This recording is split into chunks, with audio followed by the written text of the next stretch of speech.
Have you ever been inspired by studying another language?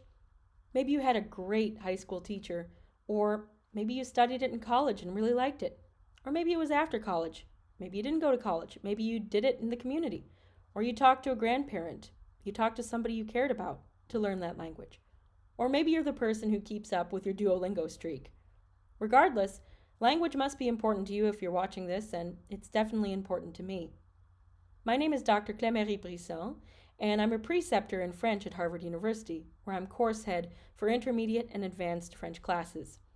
Something has been very surprising as of late, and that's been the increase in cuts I've seen to language programs across the board, not just French, but in general.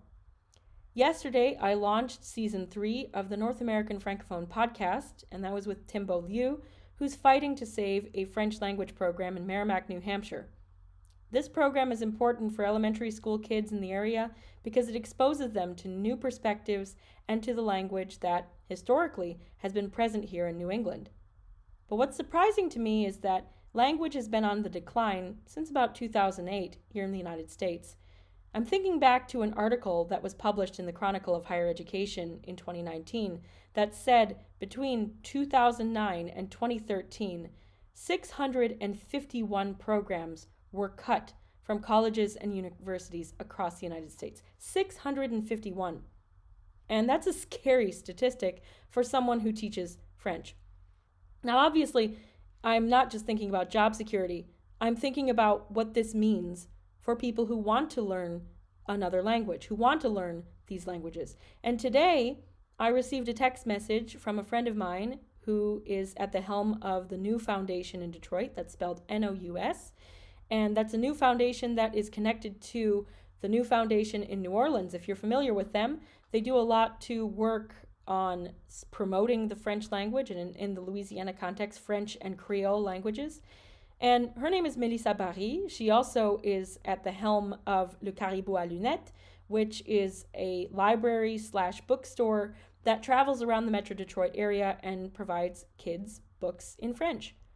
Well, what she texted me today was that the University of Toledo is suspending degree programs in German and in French. And German's a very important language to the Midwest. I minored in German, and I've known many people who have a familial attachment to the language and also an industry attachment to the language. It's extremely important for the auto industry, as an example. And suspending the French program at the University of Toledo.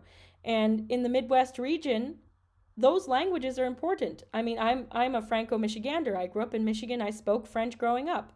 And Michigan's right on the border with Canada. Toledo isn't too far away from Michigan. It at one point was a part of Michigan, but we won't get into the Toledo War today. But this is a sad fact. This is a sad reality. We are having to defend language more and more and more in the modern era. And I don't understand that, particularly from the vantage point of what language can do for us. Language can do so much for us. Language can change the way that we see the world. Language can actually provide us with more job opportunities. And when campuses, particularly at the collegiate level, want to cut languages, I'm just so confused. They think that they're saving money, they're saving time, they're saving something where, they say, well, is language actually that important? And they've been marketing STEM as being very important. And I love STEM. I've taught courses in engineering. I'm huge into design thinking. I think STEM is great. Science, technology, engineering, mathematics. I'm all for it. But when we deprioritize humanities while we're doing it, we're making a huge error. I'm looking at an Axios article that came out after surveying 455 U.S. institutions of higher education from 2016 to 2021. And sadly, a lot of students don't think languages are important either. College students now, the course enrollments in languages have been going down, and across languages, it's been going down by 16.6% across languages. The biggest declines were with German, which is a 33.6% decline in that time frame. Arabic, which saw a decline of 27.4%, and modern Hebrew, which saw a 26% decline. And now with the language I speak and the language I teach, it saw a 23.1% decline, and Spanish saw an 18% decline. So languages we traditionally saw as having a stronger presence in North American institutions now are seeing a decline. Now, this is not true for all languages. There have been upshoots in Korean, which is great. There's been an upshoot in American Sign Language, which is wonderful, and also Biblical Hebrew. And these are, of course, great to study, important to study, but seeing the bigger declines across languages, it really matters. Declining college enrollments obviously is attributed to this, but also fewer and fewer programs are available. When they've prioritized STEM programs and have cut funding to humanities programs, particularly language programs, how can students take a language like French or Arabic or German? It's very sad to me. It's very sad to think about this, that students in upper education and higher education are having to deal with this, and students at the elementary school level, middle school level, and high school level are also having to deal with this. And the declines in language enrollments were steepest at two-year institutions, right? So if you're getting an associate degree, that was at 24.2%, compared with 14.7% at four-year schools. And this disparity is concerning, because if you're going for an associate's degree and you want to be able to communicate in another language and you're not able to do so, you're at a disadvantage. I think it's a crime to not offer as many languages at two-year institutions as they're offered at four-year institutions. And some 961 language study programs disappeared during the 5-year period examined. The MLA reports 10,773 college-level language programs in 2021, down from 11,734 in 2016. Let me repeat that.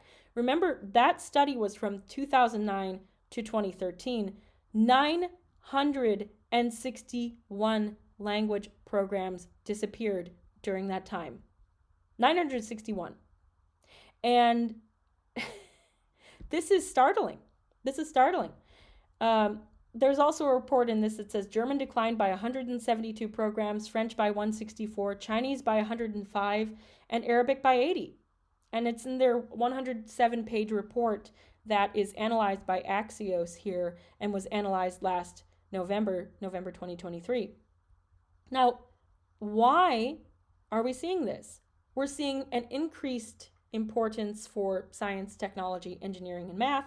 We're also seeing that these types of courses feed into a business mindset. It feeds into a return on investment. If somebody is going to a university and is paying so much and is going to get into student debt going to that university, they want to see that university give them something back in return. And they're thinking about it like an investment. And there's nothing wrong with that perspective. Universities charge egregious tuition, in my view. However, deprioritizing language and saying that language is not going to help you in the world of business or in your future career is just wrong. So I hope that you tune into the podcast. I hope that you connect with me if you're passionate about this and realize that language education is the future. Thank you.